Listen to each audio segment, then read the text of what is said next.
RIMS 2 निर्माण को लेकर के अब कहीं न कहीं बंधु तिर्की जो कि पूर्व मंत्री हैं और साथ ही जो वर्तमान मंत्री हैं स्वास्थ्य विभाग के इरफान अंसारी आमने सामने हो गए हैं। अब ऐसे में आदिवासी बचाओ मोर्चा जो है वो भी रिम्स 2 के निर्माण को लेकर के जो जमीन अधिकृत की गई है उसको लेकर के लोग लगातार आंदोलन कर रहे हैं। पिछली बार भी राजभवन के समक्ष धरना प्रदर्शन किया था। अब साफ तौर से इनका कहना है कि रिम्स 2 जो निर्माण है वो उपजाऊ जमीन पर नहीं होने देंगे। हमारे साथ बात करने के लिए कुंद्रेसी मुंडा है, पूर्व विधानसभा प्रत्याशी भी रही हैं। मैडम, अब बंधु तिर्की भी आप लोग के आंदोलन में कहीं ना कहीं जो है सुर में मिला रहे हैं। उनका कहना है कि उपजाऊ जमीन जो है वहाँ पे रिम्स 2 का निर्माण हम नहीं होने देंगे। देखिए, अच्छा लगा सुनकर कि हमारे जो झारखंड के पूर्व मंत्री और विधायक रहे बंधु तिर्की जी खुलेआम बोल रहे हैं कि किसी भी हालत में रिम्स 2 का जो निर्माण है वो नगरी की उपजाऊ ज़मीन पर नहीं होगा। हम लोगों को खुशी लगा, समाज भी ये सुनकर उनको भी संतोष हो रहा है, लेकिन सिर्फ मीडिया में बोलने से नहीं होगा। मैं आग्रह करूंगी माननीय पूर्व मंत्री जी को, बंधु तिर्की जी को, कि अगर आपको सही में सच्चे मन से अगर इस आंदोलन में शामिल होना है तो आप आइए ना, नगरी वासियों से मिलिए। एक बार नगरी वासी आपके यहाँ गए, आपके पास रखे, बातों को रखे। खुद जो उनकी बेटी है, अभी झारखंड की वर्तमान जो कृषि मंत्री हैं, उनसे भी उन लोगों ने मुलाकात किया, गांव के जो ग्रामीण है, कि मैडम आप कृषि मंत्री हैं और उपजाऊ ज़मीन पर, खेती उपयोगी ज़मीन पर रिम्स 2 बनाया जा रहा है। और मैं एक बात कहना चाहूँगी उस समय जब इन लोगों ने बात रखा तो मैडम पता नहीं कितना गौर की, क्योंकि अभी तक मीडिया में उनका कोई बात आ नहीं रहा है। उनके पिताजी बोल रहे हैं, बहुत अच्छी बात है, लेकिन उनको ज़मीन पे आके आंदोलनरत लोगों के साथ खड़ा होना पड़ेगा।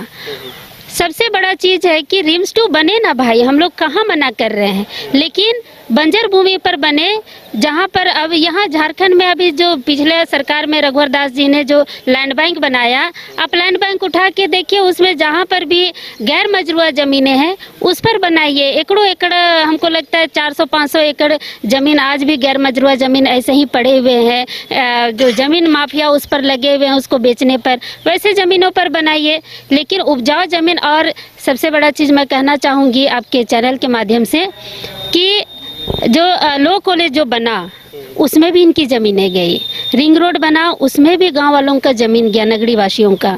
और अभी जो उपजाऊ ज़मीन, मात्र यही ज़मीन इनके पास बचा हुआ है। अगर ये ज़मीन भी चला गया तो नगरी के सैकड़ों लोग भूमिहीन हो जाएंगे। और सरकार, अबुआ सरकार में अपने ही आदिवासी अगर भूमिहीन हो जाते हैं तो फिर उनका आगे आने वाला भविष्य क्या होगा, उनके आने वाली पीढ़ियों का भविष्य क्या होगा। ना इनका जाति प्रमाण पत्र बनेगा, ना इनके पास खेती के लिए ज़मीनें होंगी। दर दर की ठोकर खाने के अलावा इनके पास कोई उपाय नहीं बचेगा। निरंजन जी, क्या लगता है कि जिस प्रकार से आंदोलन आप लोग कर रहे हैं, अब बंधु तिर्की भी का भी कहना है कि अब ये ज़मीन जो है वो आदिवासियों का है, जो उपजाते हैं ज़मीन उनका है, अब ये ज़मीन पे हम रिम्स 2 का निर्माण जो है विरोध करते हैं, लेकिन वहीं इरफान अंसारी भी इस पर बयान देते हैं। देखिए, माननीय बंधु तिर्की जी ने नगरीवासी के साथ खड़ा होने का जो निर्णय किया, तो उसके लिए एक अच्छी बात है, पहल है कि सत्ता पक्ष के भी विधायकगण, चाहे पूर्व शिक्षा मंत्री जो रहे बंधु तिर्की ने जी भी नगरी आंदोलन के साथ खड़ा रहने का निर्णय लिया है। और इसके दूसरी तरफ देखते हैं कि इरफान अंसारी बोल रहे हैं कि रिम्स 2 यही बनेगा, तो क्या आदिवासी को ही उजाड़ कर रिम्स 2 बनाना जरूरी है क्या? जितना भी झारखंड में ज़मीन देख रहे हैं, जो भी विकास के क्रम में कौन दिया है भाई? सारा ज़मीन है आदिवासी दिया, चाहे HEC हो, चाहे टाटा हो, चाहे बोकारो हो, स्टील सिटी हो, और अनेकों जगह पे जो भी योजनाएं चलती है इसमें सबसे ज़्यादा आदिवासी ने ज़मीन दिया है। विकास के क्रम में कभी भी आदिवासी समाज बाधक नहीं रहा है, लेकिन बंधु तिर्की जी खड़े हुए हैं तो मैं कहना चाहूँगी उनकी सुपुत्री विधायक कृषि मंत्री हमारी कृषि मंत्री जो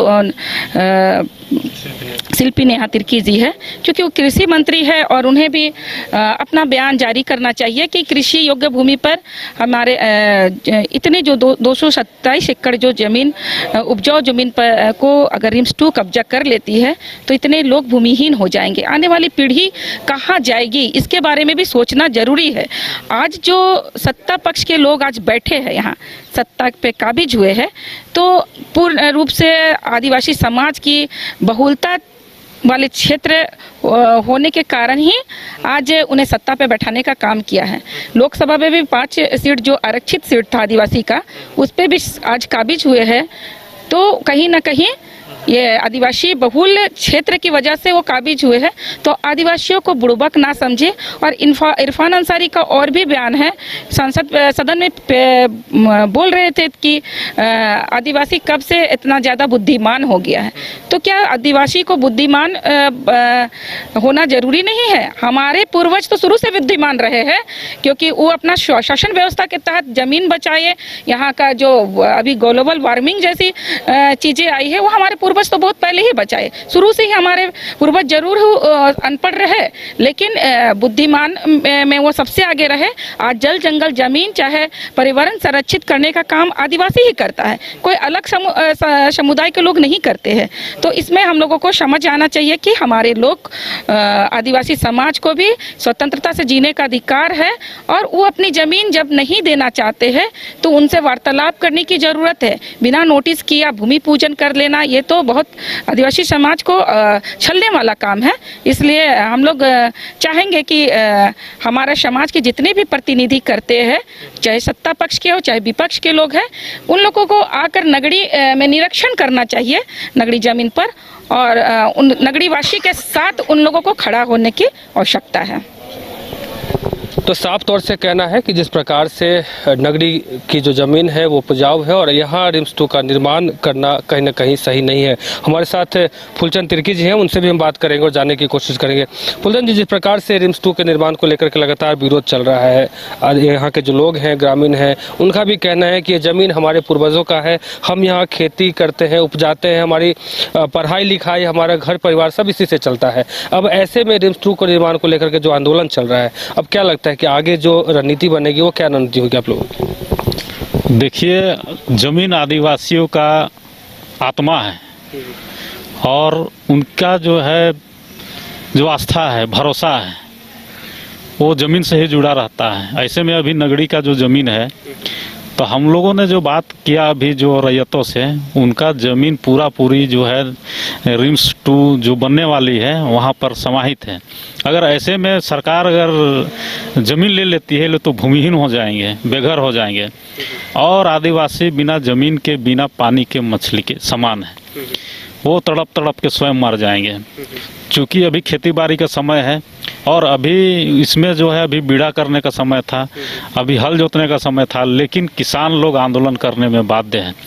यदि सरकार हठधर्मिता अगर करती है और किसानों को उनका ज़मीन वापस नहीं करती है तो आने वाले समय में एक जलजला होगा, और ऐसा जलजला होगा कि जो नगरी पार्ट 1 का जो आंदोलन था, जो देशव्यापी बना था, ये अंतर्राष्ट्रीय बनेगा। नगरी पार्ट 2 जो ज़मीन बचाओ आंदोलन है, इसको लेकर रणनीति बनाई जा रही है और बहुत जल्द जो है इसमें लोग इस ज़मीन में खेती करेंगे, इस ज़मीन में हल चलाएंगे, और पक्ष हो या विपक्ष हो, जितने भी जो लीडर है वो सारे लोग आएंगे। और हम लोग भी अब धोती गमछा कराया पिंध करके जो इसमें हल बैल से हम लोग यहाँ धान बुनेंगे, हम लोग बीड़ा करेंगे और बताएंगे कि ये ज़मीन नगरी के किसानों की है और इसको किसी भी कीमत पे हम लोग ज़मीन नहीं देंगे, जान देंगे पर ज़मीन नहीं देंगे।